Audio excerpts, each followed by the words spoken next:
Bu sadece bir oyundu. Oyuna enerjini, hislerini ve en önemlisi ömründen zamanını xərcləyirsən. Sadece bir oyun üçün mü? Adım Magnanimus'tur. Təbiətən bayquş, oyunda mag, realda isə rejissor olmağa çalışan biriyəm.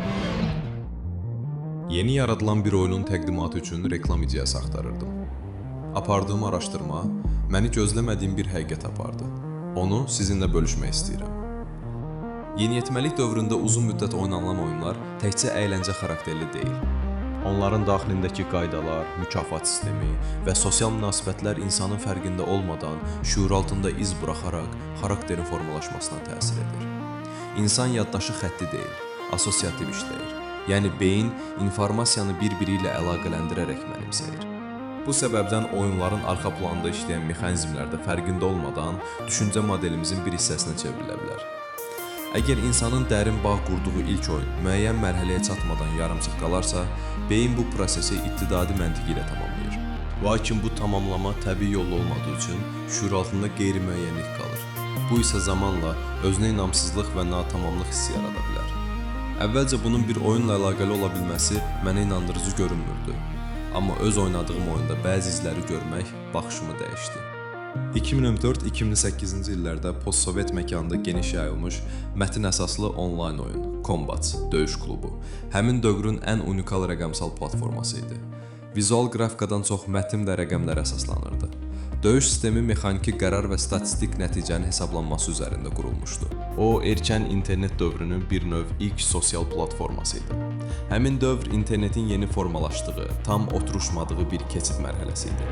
Biz isə bu keçid mərhələsini ilk təcrübə edən, yalnız texnologiyanı yox, onunla birlikdə formalaşan psixoloji natamamlıqları da özümüzdə daşıyan nəsilik.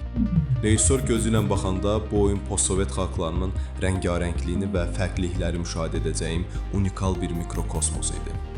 Xüsusilə də Rus sektorunda oxuyan həm yerlilərimin xarakterik cizgilərini, həmrəy ola bilməmək və daxili çəkişmələrini müşahidə etmək mənə zəngin həyat təcrübəsi və yeni hekayələr qazandırmışdı. Yeniyetməliyində oynayanlar indi 30-40 yaşlarında olan köhnə oyuncuların əksəriyyəti eyni yolu keçir. Qayıdır, sürətlə inkişaf edib zirvəyə çatır və qəfil uzaqlaşırlar. Beyin vaxtı ilə yarımçıq qalmış modeli tamamlayır və oyun artıq cəlbediciliyini itirir.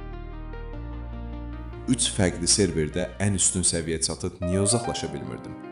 Nəyi tamamlayanmırdım axı? Bunun üçün hətta oyunun işləmə, hesablama mexanizmini dərindən araşdırdım. Konkret cavab tapanmırdım. Özümü Carl Jung'un kitablarındakı mürəkkəb qəhrəman kimi hiss edirdim.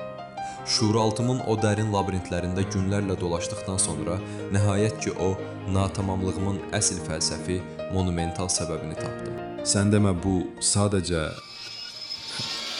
klassik orta yaş böhranı imiş.